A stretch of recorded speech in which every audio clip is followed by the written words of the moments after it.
Yes,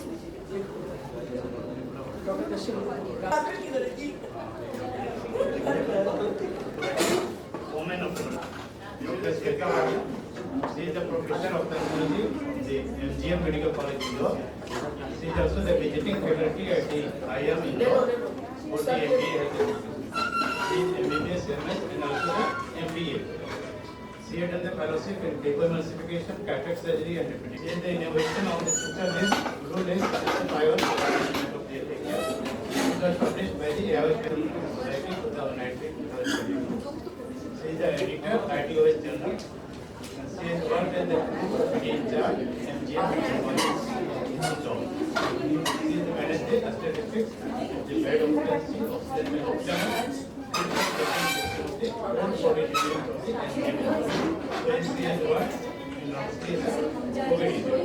So I welcome you, ma'am. Next, I have a woman of Dr. She is the special interest in the glaucoma, cataract, medical retina, and neuro. So I welcome you. The best presentation certificate and the best case presentation by female resident who is a WAS member.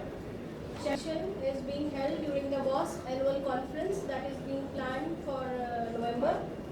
So all the females, please get registered. Now tell me one thing, like here, if the first prize winner is a boy, he will be getting the prize We'll here. get the certificate, best case presentation. No, we are going to give them a memento and certificate. He will not go to the interstate, next level. But in Jharkhand, that boy can shine. So idam pura dam laga ke aisa. Now I invite Dr. Salia for their first presentation. हमारा sir तुरंत अभी hall to start हो जाएगा sir 9:30 SIC हाँ उसको बैठने दीजिए बैठ जाओ. My case history is 10-year-old boy, otherwise healthy, having chief complaint of drooping of right upper eyelid since birth, and this drooping was non-progressive in nature, peculiarly used to subside completely while he chews, sucks, or opened his mouth. His antenatal, perinatal, and postnatal period was uneventful, normal development in my history, and family history was negative. On general examination, he was well-nourished, cheerful boy of average build. On systemic examination, all systems are crossing in the normal limits. Ocular examination, visual acuity 6/9, right eye, left eye 6/6 partial. Best corrected was 6/6 in both eyes. Inspection in diffuse light, unilateral ptosis of right side, no xenotosis, no chin lifting or head tilting was present, no blip emosis, telecanthus or epicanthus was noted, no sign of previous trauma or lag of thymus. All extraocular movements within normal limit except weakness of superior rectus. Orbicularis oculi was functioning normally. In both eye, eyelid crease was present, but most importantly, jaw winking was present on the right side. Anterior segment examination, conjunctiva of both eye was within normal limit. Cordial sensation was present in both eye. TFL parameters are within normal limit. Rest anterior segment as well as posterior segment was within normal limit in both eyes. Ptosis evaluation, palpebral fissure height in right eye is decreased with only 6 mm, MRD1 is 2 mm, MRD2 is 4 mm. Levator function assessment done by Varghese method, that is excursion method, it is also reduced only 4 mm. All rest left eye all are within normal limit. Marginal crease distance in both eyes is around 8 mm and bell phenomena was good in both eyes, but jaw winking, as I told previously, was present in right eye. Tests for myasthenic feature in both eyes was negative in both eyes. Usually this disease does not require any routine blood works, but routine blood tests are within normal limit. ECG was within normal limit. As atypical oculocardiac reflex is easily initiated in case patient MRI and brain including orbits are within normal limit. My provisional diagnosis is congenital, complicated, moderate ptosis with moderate Marcus Gunn jaw winking phenomena with poor levator function with good Bell's phenomena. My differential diagnosis are misdirected fibrosis, ocular myasthenia gravis, inverse Marcus Gunn phenomena, Marin-Amart syndrome, chronic progressive external ophthalmoplegia, congenital fibrosis syndrome. Our plan management is unilateral levator disinsertion to correct kinetic winking component with ipsilateral frontalis suspension, making lip elevation solely by frontalis action. Discussion. Marcus Gunn jaw is one of the congenital cranial dysinnervation syndrome. It occurs as a result of an abnormal connection between the motor branches of trigeminal nerve and the superior division of oculomotor nerve, associated with the kinetic movement of the upper eyelid during masticating movement of the jaw. Approximately 50% of blood cases are congenital. 2 to 13% cases of congenital ptosis are associated with Marcus Ganglia winking. Its prognosis is usually good in the majority of the cases. Take home message. Marcus Ganglia winking syndrome will not cause any other symptom except for jaw winking in the majority of the individual. Treatment is only indicated if the disease nature is moderate to severe, causing visual disturbance or for cosmetic purpose.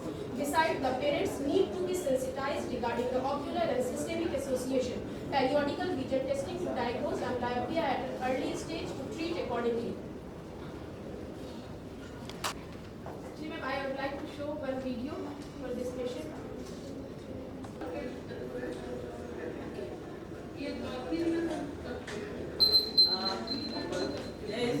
Please note to this fact that at 4 minutes is the final ring, then you have to stop. Yes. Okay, then after that you cannot continue. This I have shown that because this video is not displayed along with this. No, it's okay. It's okay, we have just told the rules for the next part.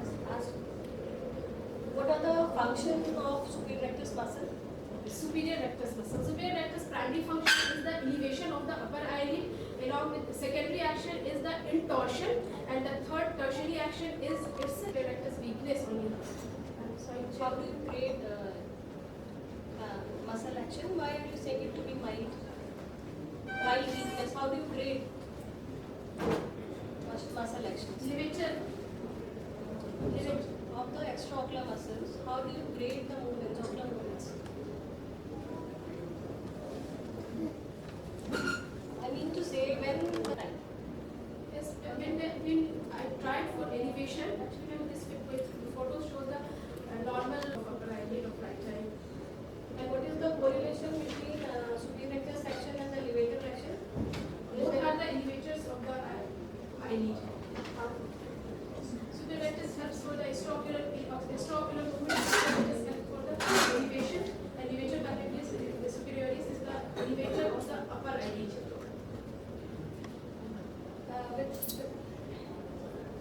You mentioned about Contact when patient tries to open his mouth due to the function of aberrant condition. you mentioned about surgery, Yes. but That's why we. okay, thank you. I would like the discussants if they want to ask any question.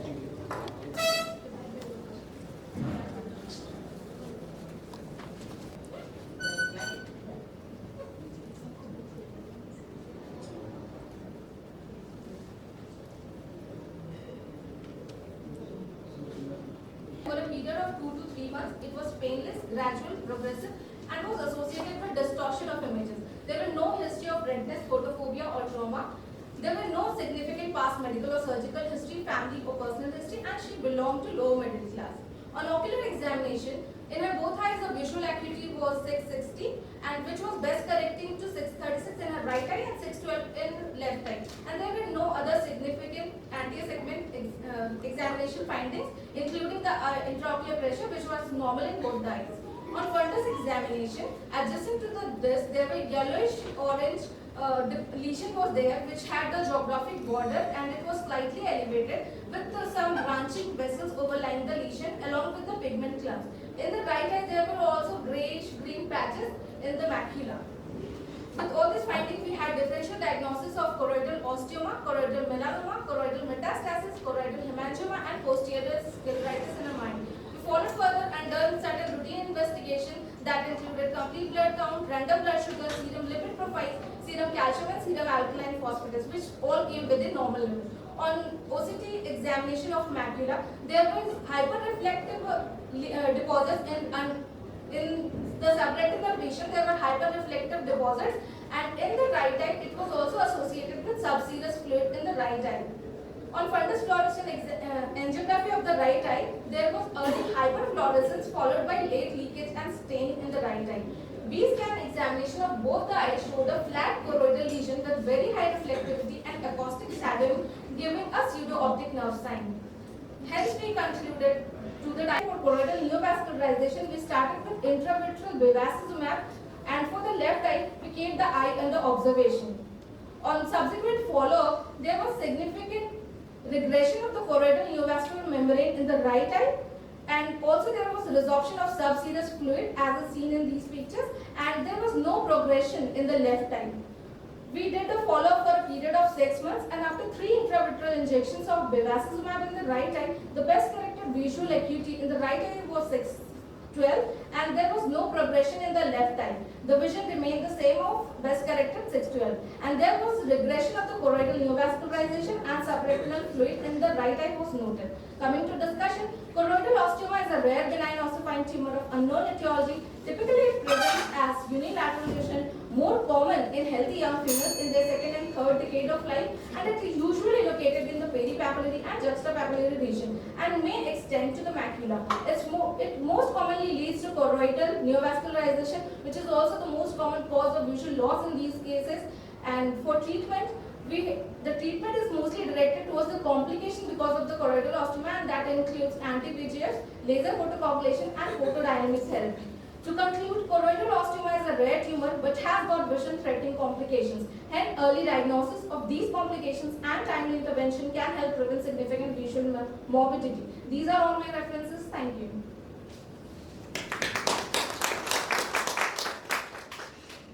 Firstly, what all are the investigative modalities you're going to use apart from ultrasound? And you also showed an FFA. So you said there was a CNVM in the right eye, and it was evident by a small amount of subretinal fluid. So what all are the other investigations you're going to do? Like FFA, can you diagnose clearly with an FFA that there is a CNVM, given that there is an inherent hyperfluorescence of the tumor itself? Yes, it does produce confusion while diagnosing a case of choroidal neovascularization in cases of choroidal osteoma, because the choroidal osteoma also gives the early hyperfluorescence. You're going to differentiate between CNVM. Yeah, so that we can go for OCT angiography, in that we can visualize the choroidal neovascularization in a better way. That's right. And also you told about the treatment modalities being PDT, right? So PDT is usually used for macular lesions. Yes. So are you going to do, is PDT the treatment of choice for choroidal osteitis which are involving the macula? Are beneficial in some cases, but we usually don't do PDT in cases of macular subfoveal lesion because it causes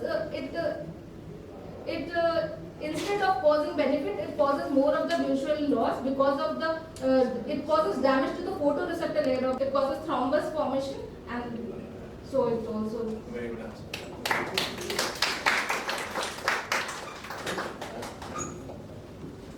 Wonderful case. Patient present with chief combination blurring of vision in right eye from 2 months, clotting in right eye from 2 months. History of present illness, migration was apparently symptom-free 2 months back. Then he noticed gradual progressive blurring of vision and seeing clotting from focus of light, which was not associated with ocular pain and redness. No history of such complaints in the other eye. Past ocular history was missing pelagic vascular disease and rheumatological disease. Family history was not relevant. Social history belongs to the middle class group. On general examination and all other systems, no abnormality detected. Now come to ocular examination. Both eyes, the globe was in position and sides were within normal limit. Both eye lids and adnexa were normal looking, and both eye was centrally fixating. Now come to examination of right eye visual acuity. Uncorrected visual acuity 624 in right eye and best corrected 618. In left eye visual acuity is 66. IOP eye measured by applanation tonometer 24 mm of Hg in right eye and left eye 14 mm Hg. Conjunctiva was normal in both eye. On examination of cornea, medium size multiple cylinder shaped diffuse TT is present. Anterior chamber examination shows 1 plus clear, 1 plus and reacting to light. Lens or posterior subcapsular cataract. On examination of fundus, no chorioretinal scar present. Media hazy, vitreous was 1 plus and breast fundus was within normal limit. On gonioscopy, open angle was seen in right eye and rest of all findings in left eye was within normal limit. This is the diagram showing keratic precipitates diffusely scattered on the entire corneal endothelium. Now come to case summary.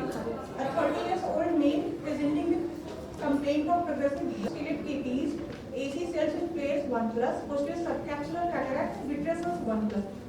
Differential diagnosis is Spitz heterochromic iridocyclitis, Bosman-Schlossman syndrome, herpetic uveitis, chronic anterior uveitis, and intermediate uveitis. My provisional diagnosis is Spitz heterochromic iridocyclitis. Now come to treatment. No more corticosteroid in this disease. Avoid unnecessary investigations and medication. We gave anti-glaucoma drugs for increasing intraocular pressure. Eye drop Timolol 1 drop 2 times in right eye, and plan for right eye cataract surgery with PCI implantation. Now come to discussion. Spitz uveitis syndrome is a chronic, low-grade inflammatory condition characterized by heterochromia, cataract, CPs, vitreous opacities, and glaucoma. It is usually unilateral and accounts for 2 to 5% of uveitic cases. No gender predilection or ethnic predisposition, but difficult to detect in dark iritis. Age of diagnosis is 20 to 60 years and main age group is 40 years. We can diagnose clinically. Diagnostic criteria based on criteria of Camora et al. So diffuse medium-sized stellate KPs, mild disease cells and flares, lack of posterior synapse, vitreous disorders such as plotters, vitreous debris and vitreous is present, glaucoma present in 9 to 59% of cases, iris atrophy with or without heterochromic aneurysm. For atypical cases, random blood sugar, complete blood count, ESR and other tests can be done. Thank you. Minimal in Bosman-Schlossman syndrome and KPs are fine. So why there is no role of steroids in acute syndromic uveitis? There is mild reaction. AC cells are less and there is no inflammation in that case. So there is no role. So what are aqueous cells? Aqueous cells are inflammatory cells. Metaphor we can wait for 1 month time. What is the cause for glaucoma expression? Ma'am, there is maybe pigment deposition in trabecular muscle. You said angle is open. There are no pigments. In Spitz uveitis, the cause of glaucoma is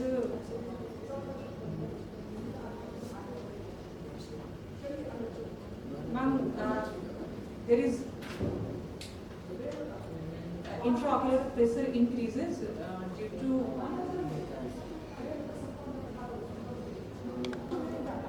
General examination. it's pallor, icterus, clubbing, cyanosis and I think in your presentation you should. Next is Dr. Abhishek Sinha.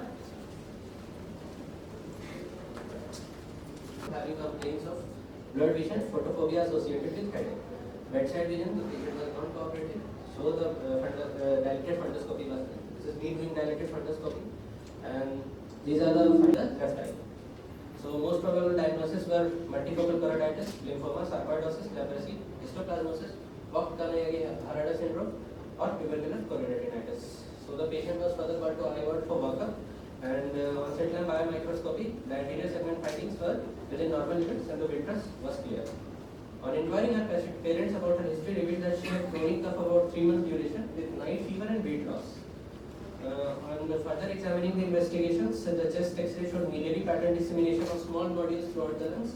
CSF analysis was positive for FTD, and leukocytosis was in CBC. It was leukocytosis along with raised DSR and decreased hemoglobin and platelet count. Treatments had revealed that she was started on ABP with steroids since 2 days. So diagnosis, I narrowed down my diagnosis to tuberculous choroidititis, as she was already on ABP regimen with steroids. So the patient was advised to continue same treatment and asked to follow up after 2 months. When the patient followed up after 2 months, still not very much cooperative, managed to get a visual acuity of 636 partial. Fundoscopy revealed shrinking of lesions with perilesional scarring. Patient has now been asked to follow up after the completion of her intensive phase of ATT course for repeat IO to clinically analyze the activity status of the lesion and to rule out any vasculitis components, no banking or disc patches in the periphery. For the OCT to see the macular status and B scan to rule out any kind of vitritis.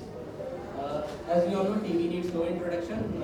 Mycobacterium tuberculosis is an obligate anaerobe and is characterized by granuloma formation and has a high affinity for oxygenated tissues. And choroid has the highest blood flow rate in the body. So posterior uveitis is the most common presentation of intraocular TB in immunocompromised. General pathology. The bacilli causes a delayed type of hypersensitivity reaction. This is type 4, causing cages necrosis and development of granulomas. Acid fast green skin can be used to visualize the bacteria. Conjunctiva, cornea, and sclera are sites of primary ocular involvement, whereas in hematogenous spread, most commonly it is responsible for uveitis and secondary, which is the common manifestation of secondary ocular TB.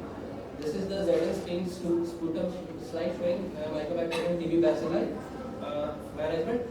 A full course of ATT without default is necessary. With ATT, prognosis is good for choroidal lesions. However, serpiginous like choroiditis has poorer prognosis with little response to ATT or corticosteroids. Surgical intervention is limited to diagnostic procedures such as diagnostic vitrectomy or chorioretinal biopsy.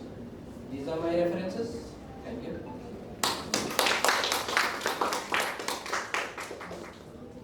Great case, Dr. You want to monitor? Optic neuritis is the most common side effect, ma'am, caused by ethambutol, ma'am.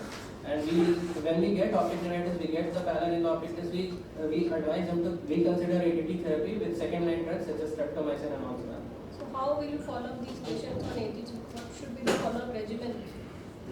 Like in your patient, you had asked to come at the end of the therapy. No, ma'am. I asked her to come after the intensive phase of treatment, and because after the intensive phase of treatment, she will have a repeat sputum diagnosis and will look for rifampicin resistance, and will also look for the clearance of the lesions, ma'am. At that time, the patient will follow up. Obviously, if it is responding, ma'am, after the intensive course of ATT course, we should get a difference in the macular lesions which we saw in the our fundoscopy findings. So when the patient will come, you will see for optic nerve.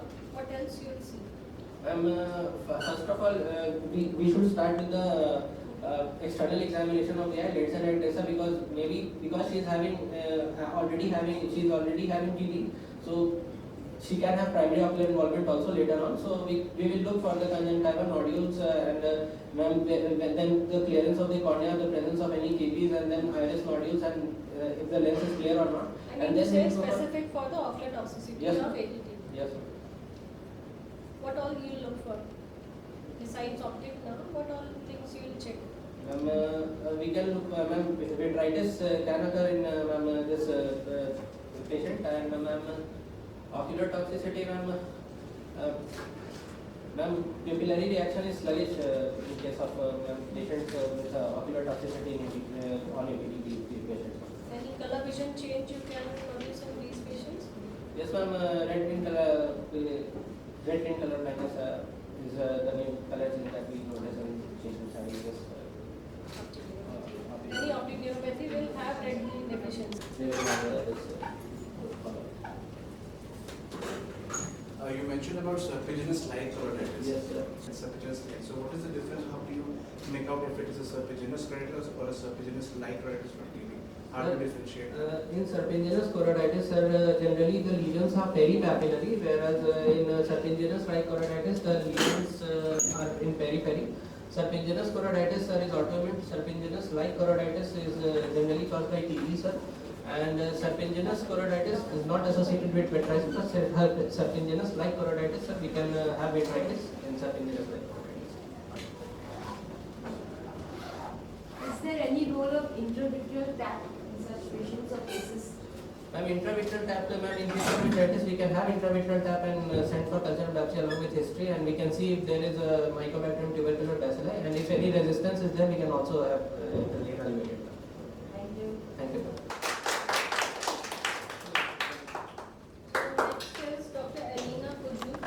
Patient was apparently asymptomatic 1 month back, then she accidentally injured her left eye by push while walking in the field. Few days later, she developed pain in left eye, which was sudden in onset, gradual in progression, which was of freaking type, no general variation. Diminution of vision in left eye since 1 month, which was insidious in onset, gradual in progression. Personal history is also normal. Personal history, patient is on mixed type, appetite is normal, sleep is disturbed, bowel movement is regular, and blood pressure is normal, no addictive habit. General physical examination, patient was conscious, cooperative, well oriented to time, place, and person, moderately built, and poorly nourished. Right eye visual acuity is 636, and left eye finger count at 3 meter. Right eye is within normal limit, so I am speaking that coming to left eye. In left eye, eyelid and adnexa, lid margin is slightly edematous. Lacrimal apparatus puncta was visible and everted. Rhoplast was negative. And I would like to confirm it by syringing. In conjunctiva, certain corneal congestion was present. In cornea, a dry looking small ulcer of around 1 into 1 mm in size, paracentral in location, greenish white in color with feathery or irregular margin, abdomen infiltrate involving mid-stroma is present in cornea. Corneal sensation was present. Corneal vascularization was absent. In anterior chamber, immobile hypopyon was present of 1 mm in height. Iris was normal. Pupil was camouflaged dilated. Lens was not visible. IOP distally was normal. And fluorescent stain was positive. Summary, this is a case of elderly female with history of injury in her left eye with vegetative macula, presenting with chief complaint of pain, watering and diminution of vision in left eye since 1 month. On examination, lid margin was slightly edematous, certain corneal congestion present, a dry looking small ulcer of around 1 into 1 mm in size, paracentral in location, base white in color with feathery or irregular margin, and infiltrate involving mixed stroma is present in cornea, and immobile hypopyon present of 1 mm height. My provisional diagnosis is left eye fungal corneal ulcer. Differential diagnoses are bacterial keratitis, acanthamoeba keratitis, viral keratitis, acute ankylosing glaucoma. Management, routine investigation was done, and which was normal, and microbial investigation, corneal scraping done from edges and base of the ulcer using tiny spatula, and sent for culture and sensitivity, and 10% KOH wet preparation. A report of 10% KOH preparation showed presence of fungal hyphae.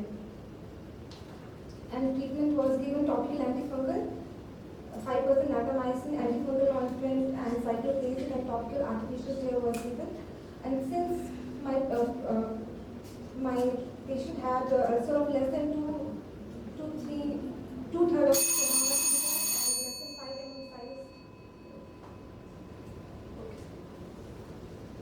Very nicely managed case. And nice. Ma'am, immobile means it is fixed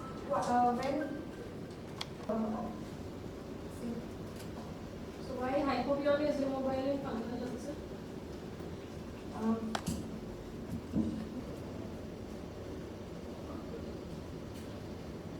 You should be able to. Next is Dr. Jennifer. Present the case. A 52-year-old male from Ranchi, Jharkhand presented an OPD on 8 July 2022 with a chief complaint of diminution of vision both eyes since 3.5 years, watering both eyes since 1 year. HOPI, patient was asymptomatic 5 years back, then he developed gradual progressive painless loss of vision of both eyes, right eye more than left eye, not associated with redness. Past history, he had a history of blunt trauma on right eye 5 years back. Past medical, surgical and family history were not significant. On general examination, patient was conscious, cooperative and well oriented to time, place and person. Pallor, icterus, clubbing, cyanosis, adenopathy and edema were absent. On external examination, visual acuity of the right eye, uncorrected visual acuity was 6/18 partial. Thus corrected visual acuity was 6/12. Of left eye, uncorrected visual acuity was 6/9 and thus corrected visual acuity was 6/9. Lid adnexa, conjunctiva, cornea and AC were within normal limits. Pupil of right eye showed mid-dilated, sluggish reacting pupil. Left eye was NSR.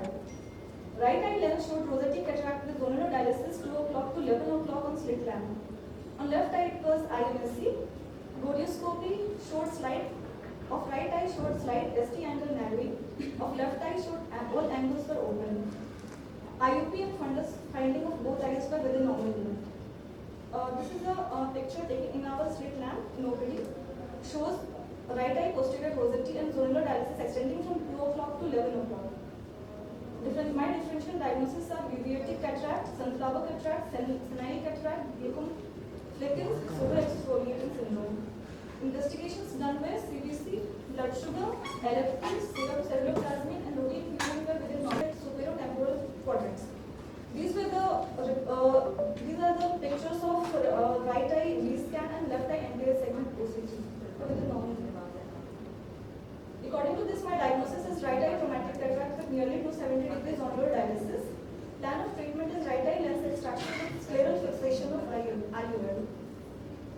concussion. Traumatic cataract, also known as concussion cataract, is caused by mechanical injury and physical forces such as brain trauma, penetrating trauma, ionizing radiations, infrared radiation, and electrical injuries. Blood trauma can cause following lens changes such as Vossistring, traumatic cataract, traumatic absorption of lens, subluxation of lens, dislocation of lens. This is the picture showing Vossistring taken from internet. Clinical features are: most common is discrete subepithelial opacities, early Rossetti cataract, late Rossetti cataract, traumatic formula cataract, diffused concussion cataract, and early maturation of senile cataract. These pictures are also taken from internet. Now, during cataract surgery in Zollner dialysis, there are complications due to which we should use capsular supporting devices. Examples are: these facilitate safe and successful cataract surgery by improving capsular bag stability and centration in zonal capillaries. Types are endocapsular ring, capsular tension ring, Sione modified CTR, and Ahmed capsular tension segment. These are few pictures. Figure 1 is Ihara endocapsular ring with IOL. Number 2 is Mochus CTR. Third is Henderson CTR. Fourth one is Sione modified CTR. And number 4th is Ahmed CTR. Indications of all the CTRs are. Thank you. How will you manage your this case? Then we have flash on the lens. As it is, as the zonal dialysis is approximately 270 degrees, so we cannot introduce CTRs in these cases. In any case, penetration never use photographs from the internet. It will be disqualified then and there. As I say,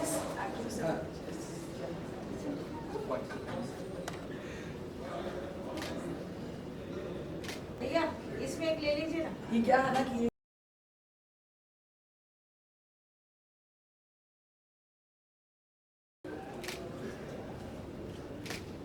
It's 9 o'clock now. हाँ, it's 9 o'clock.